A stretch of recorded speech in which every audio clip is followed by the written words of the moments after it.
So, the design verification stage. So, what we do?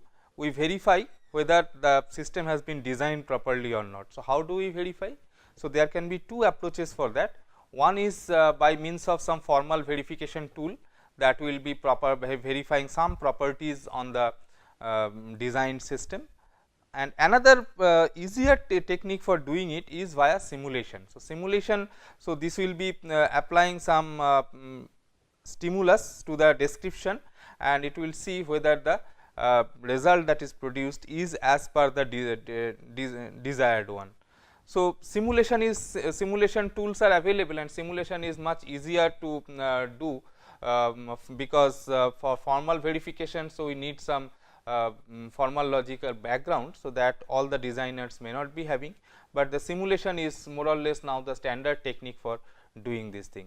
So, design errors in behavior or the register transfer level description, so they can be found out by this simulation. So, at this behavioral level and the register transfer level, so they are actually with simulators are run, and the same stimulus is fed to both the stages, and as a result we can get the response from them and check whether the responses do match between the two stages. So, that if the responses match, that means this translation from behavior to register transfer level, that has been done correctly. If it is not, then there is some problem in this translation process, so that has to be rectified. So, that way these design errors can be detected. Similarly, after this register transfer level, so we have got this gate level description, where this the total RTL description is flattened into gates, and we have got a gate level netlist for the system. So, for this gate level netlist, so we can again run the simulator and see whether the system behavior is matching or not. And finally, at the physical level, the transistors. So, there are some transistor level simulators like SPICE. So, that can be run at the lowest level, and then we can see whether it meets the requirement of the system or not. So, that way at every level the simulators are used widely for getting confidence about correctness of the system.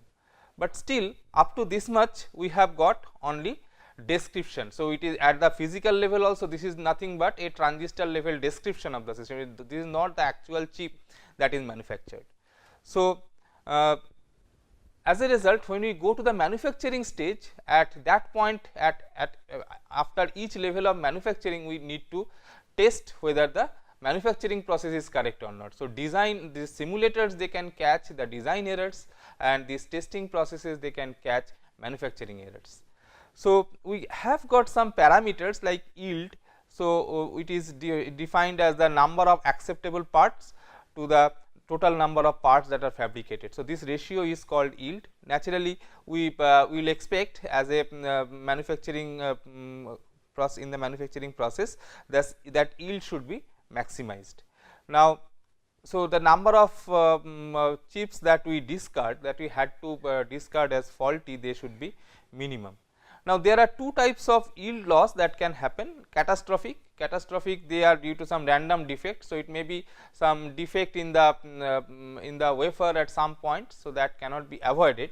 So, that is one type of problem, and the parametric problem, because some parts may not be fabricated properly. As a result, there is the gate of a transistor might not be of exact length that we were looking for. So, as a result, it leads to some problem. So, these are known as parametric variations. So, they are the process variations, and they come under this parametric yield loss. So, the undesirable result during testing. So, these are the problems, like if my testing process is not proper, then these things can happen. A faulty chip may appear to be good. So, if it happens, then a faulty part, so that will be shipped as a good chip, and when this chip will be put into field operation, at that point of time at system level it will give problem. So, at a system level we have to take care, and by the rule of tens we know that by that time the cost of this mistesting will be very high, because that will be that may cause rejection of the full system. So, this is the reject rate. So, this number of faulty parts passing final test, that is they are declared as they are declared falsely as correct, and the total number of parts passing the final test. So, it is the number of faulty parts that are passing, the ratio of faulty parts that are passed, that has passed the final test. So, that is the reject rate. And another problem that can occur is some good chip, that may appear to be faulty. So, chip is actually good, but they fail the test. It can happen due to various reasons. A major problem is with power and temperature issues, like say maybe that it consumes a good amount of power, as a result the temperature also goes up and the delay variations occur. So, and also some points in the circuit, so it may not be very easy to test, and we may try to test it and we may fail. So, as a result that may also be taken as some good chip appearing to be faulty. So, this is also an undesirable thing. So, that should not happen. So, this can happen due to poorly designed tests, maybe the test patterns that we apply. So, they are not sufficient to they have the problem with the good responses for some faults. Even if that fault is not present, so it sometimes may be creating difficulty, and lack of this design for testability mechanism. So, that may also cause some good chip to appear as faulty. So, these are the two things that we would like to avoid. Now, in the system manufacturing process, a system consists of PCBs, that consists of PCB will again contain this boards. So, that boards will be they are actually the boards. On that board we will have the VLSI devices or the chips. So, PCB fabrication is similar to VLSI fabrication, because in the VLSI fabrication we are putting several layers of polysilicon and diffusion and all that. So, here also we are doing same thing, at different parts we are putting the chips and then we are making copper connections between them. So, they are also susceptible to defects, like two lines running parallelly on the PCB. So, there may be crosstalk, so there may be interference between them. So, as a result it may create problems. So, at some point of time that copper line that we are drawing, so there may be some break, etc. So, this is necessary. Similarly, assembly process, so that also susceptible to defects. So, testing process has to be there in all these stages. So, PCB fabrication level, PCB assembly level, unit level assembly and system level assembly, at all these stages we have to do this testing. So, at PCB level board test, PCB assembly level also we have got board test. Now, then at unit level unit test and system level system test. So, if we can detect a fault early, then we can avoid the losses. So, at a system level, so faults will occur during system operation. So, if say this is the if we plot the the lifetime of a system.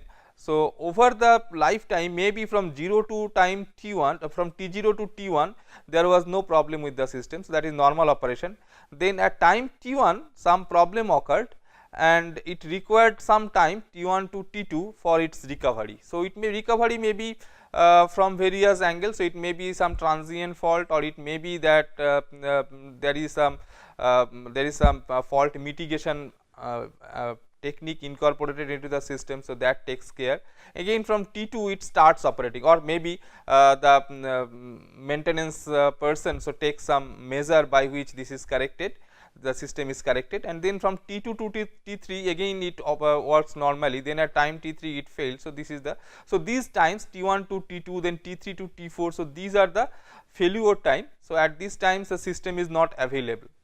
So, there is an exponential failure law. So, it says the interval of normal system operation is random number exponentially distributed.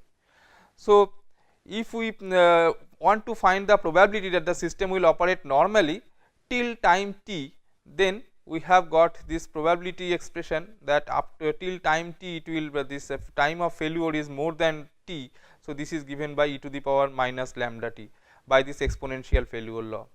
So, the failure rate, so since my system may consist of a number of chips, so for the total system, so I can say the failure rate is the sum of individual failure rates. So, total lambda is given by sum of this lambda i's. So, if I have got k number of components, so this is sum of this k components. Then there is mean time between failure. and MTBF. So, to find it, so we can say that this repair time is also assumed to be, or it will follow this now exponential distribution. So, MTBF is given by this expression. So, it is an integration of that failure time e to the power minus lambda t dt. So, if you integrate over 0 to infinite time, so this is 1 by lambda. So, this mean time between failure is 1 by lambda, and repair time. So, this is also assumed to be exponentially distributed, and if mu is the repair rate, then the mean time between mean time to repair MTTR is 1 upon mu. So, system availability, that is how much time the system is available. So, this is basically the mean time between failure divided by the total time for the system. So, this MTBF divided by MTBF plus MTTR. So, this is the fraction of time system is operating normally. So, that is system availability. Okay. So, high reliability systems, so they should have this availability is more than 0.9999. So, it is a very high requirement that we have, that a system must be available almost 99.99% times. So, this is referred to as law of 4 nines, because 0.9999, that is why. So, at a system level testing, so testing is required to ensure that the system is available. Now, there are types of system level testing like online testing and offline testing. So, online testing is when you are doing the system is operating, and simultaneously we are doing the testing. So, we capture some data from the system operation and try to analyze and see whether the system is working correctly or not. So, that is the online system. And offline testing. So, this is here also the system is operating, but we stop the operation temporarily for some time, and then we do the testing at that time. So, when the system is not doing some high demand job, it is doing some low demand work, then we can suspend that low demand work for some time, and we can use this we can do this testing for that. So, this can be used for diagnosis. Okay. So, of the faulty replaceable components that we can replace, and that can improve the repair time. So, the system level testing is done both online and offline. So, there are test techniques for both of them. Then comes the problem of test generation. So, what is a test? A test is defined to be a sequence of test patterns, that is a set of patterns that they are also known as test vectors that are applied to the circuit under test, and we apply the pattern set, and then we see what is the output. So, for a set of input patterns there will be a set of outputs. Now, this set of outputs, so they will be checked with the correct responses. So, if we find that the responses are correct, they are same as the correct response or golden response, we say that the circuit under test is functioning properly. So, this is tested okay. Now, there can be many approaches by which we can do this testing. One possible approach is exhaustive testing. So, we apply all possible test patterns to the circuit. For if a circuit has got say 10 inputs, and assuming that all these 10 are they are binary input, then we have got all possible patterns. So, 2 to the power 10 different possible patterns that can come as input to this system. So, for all these 2 power 10 patterns, so we check whether the output produced is as desired or not. So, that is known as exhaustive testing. So, all possible test patterns are applied to the circuit and the responses are checked. Naturally, the cost of such a testing is very high, like for 10 input I can apply 2 power 10 patterns. So, if I have got 100 inputs, I have to apply 2 power 100 patterns, the 1000 input 2 power 1000 patterns. So, that takes the test cost to be enormously high. So, we cannot go for that. So, exhaustive testing is normally done for small systems and which are very critical. So, maybe number of inputs are less, but the operation is very critical. So, we can go for exhaustive testing. Functional testing, so testing every truth table entry for a combinational logic card. So, we can go for say at the truth table entry, so where it says that it is a 1. So, we apply those patterns only and see whether it gives work or not. Similarly, whether when the truth table says it is 0, so we see whether it is giving a 0 or not. So, they are not practical. So, both this exhaustive testing, functional testing, so they are not practical. So, what is happening in functional testing, we are looking at a functional level. So it may be it may not be true at a gate level operation. So for the entire combinational logic, so we are testing that way. But for exhaustive testing, so we may be testing each and every gate in the circuit exhaustively. So that way there is a difference, but in both the techniques, so they are going to take exponential amount of time. So fault coverage, so what is the way out? So way out is to apply only a subset of test patterns, not all these exhaustive patterns. So if we apply a subset of test patterns, naturally we cannot expect that all the possible faults in the circuit, so they will get tested, only a part of it will get tested. So that gives us a measure called fault coverage. So that is how many of the faults can be detected by the set of applied test vectors. So if we want that this fault coverage should be as close as 100%, but it is very difficult to achieve. Next we look into the test generation process. So fault coverage, as I was telling, so it is defined as the number of detected faults divided by the total number of faults. So for a given test vector set, so this is the measure of fault coverage. So 100% fault coverage may be impossible due to some undetectable fault. So we will see what is an undetectable fault. Essentially what it means is that due to some redundancy in the circuit, so some faults can never be excited by applying some patterns. So as a result, so we cannot test those faults. So that way there is we cannot get 100% fault coverage, but even the circuit does not have redundancy. So in those cases also it is very difficult to get 100% fault coverage, because it will require a very large test set. Okay, so test vector set will be very large. So that is why 100% is not achieved in most of the cases. So fault detection efficiency, so this is defined to be the number of detected faults to the total number of faults minus number of undetectable faults. So this is basically, this denominator gives us the total number of faults that can be detected, and this numerator is the number of faults detected by a particular test set. So this ratio gives us the fault detection efficiency of a test set.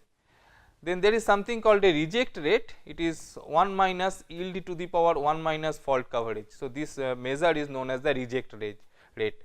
So for an example, if a PCB has got say 40 chips, each with 90% fault coverage and 90% yield. So if you 90% fault coverage, so it is 0.9. So the reject rate will be given by, for a particular chip will be 1 minus yield. So yield is taken as 0.9, 1 minus 0.9 to the power 1 minus fault coverage, that is 0.1. So this whole thing, I have got 40 such chips. So if you calculate, so it will turn out to be so per million. So per million, so so many chips, so 4,19,000 chips will become faulty. So that is a huge number. So you see, we even with say 90% fault coverage, we have got a very large number of defective parts that are produced, and that will get rejected after they have been shipped. So it is necessary that our fault coverage is even higher than 90%. So that gives the challenge that we have.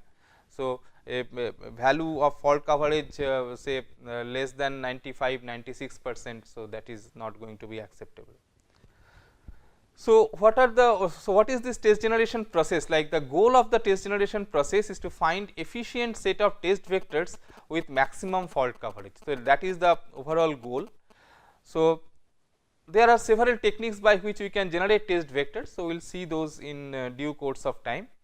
Now how do we say that with how many faults this particular test set can detect? So for that purpose, the certain techniques have been developed which are known as fault simulation.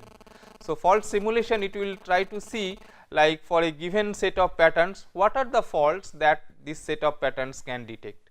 So that is the fault coverage. What is the fault coverage? So naturally it will require the fault models to emulate the behavior of defects. As I was telling, the physical defects are emulated by means of faults. So these fault models will be used.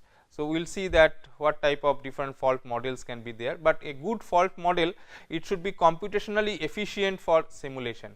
So, it should not be very difficult to compute the value of a the values of different points in the circuit due to application of a test pattern under that particular fault model. So, that is the one requirement, and second requirement is that it should accurately reflect behavior of defects. So, the difference between the actual defect behavior and the actual fault behavior, they should not be much different, they should be as close as possible. The difficulty is that no single fault model works for all possible defects. So, this is another catch. So, as a result, we will see that different fault models are to be used, and when we are doing the test generation, so we have to assume the assume this generation process on some fault model. So, that fault one particular test generation process will not be able to cater to all possible fault models, because that is not possible. So, they will be so that way we will have different fault test set generation process. To give you some idea about these fault models, a given fault model may have k different types of faults. Okay. So, k equal to 2 for most faults, like say you can say that if there is a signal line running in this in the chip in the system, then the signal line, a possible fault is that this line is permanently 1 or permanently 0. So, as if there is the VCC line running and there is a short between this line and this. So, as a result, this line has to be treated as permanently 1. So, this physical defect is modeled as permanently 1. So, that is known as stuck at 1 fault. Similarly, if this line is shorted with, say, the ground line, so we have got this another fault which is permanently 0. So, when we are talking about, say, logic gates, the inputs and outputs, then this model is a very ideal one, because a logic gate has got some inputs and some outputs, and the fault that can occur is the line one of those lines becoming permanently 1 and permanently 0. So, that way every fault in this particular case, they have got two types of faults. Okay. Now, if a given circuit has got n possible fault sites, then so depending upon the number of lines that we have in the system, so there may be n number of lines, and each of these lines may have the fault. So, as a result, there are n possible faulty sites. Now, there can be multiple fault model, like circuit can have multiple faults, like in apart from single fault, maybe in so if out of these n sites, maybe k of them are faulty, so or say m of them are faulty.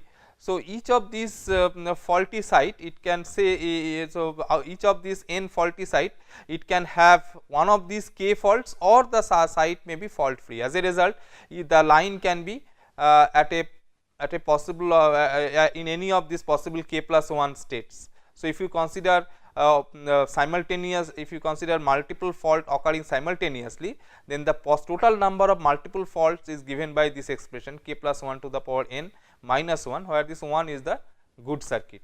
So, the fault free circuit. So, that is excluded. So, this is the number of multiple faults that can occur. Naturally, this is impractical.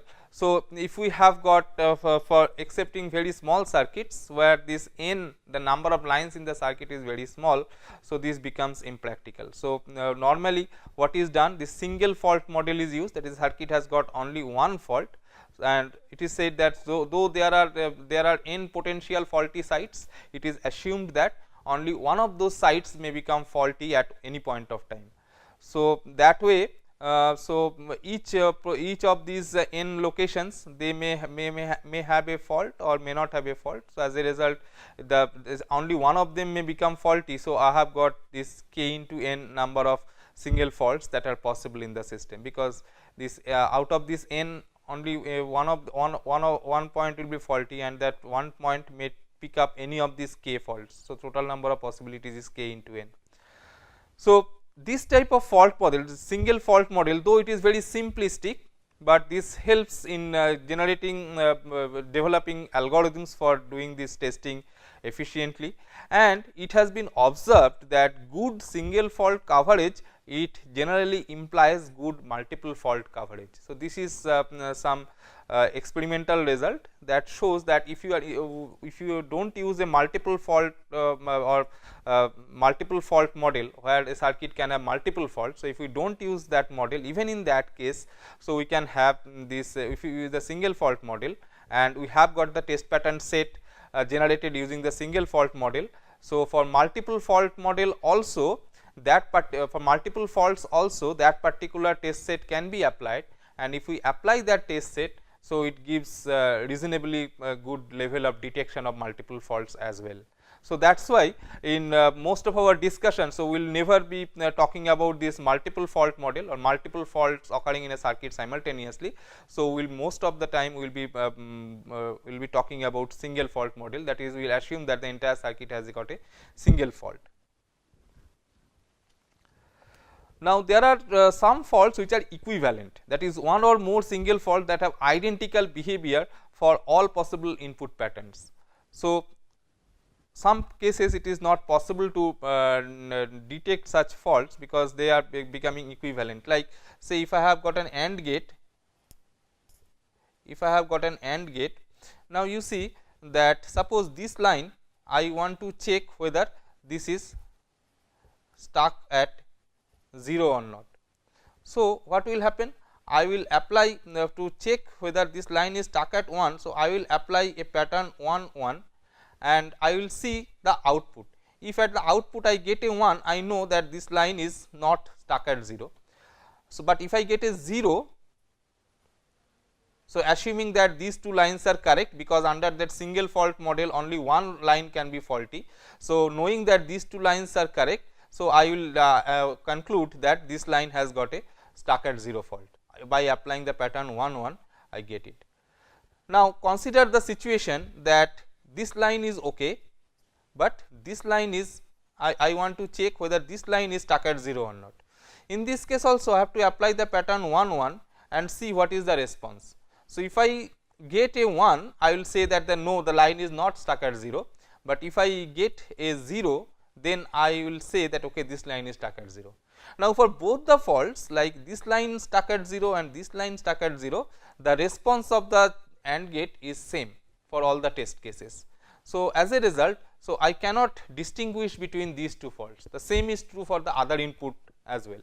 So, one or more single faults that have identical behavior for all possible input patterns, so they become equivalent faults. So, we cannot have a test generation process that can distinguish between these two occurrence of these two faults.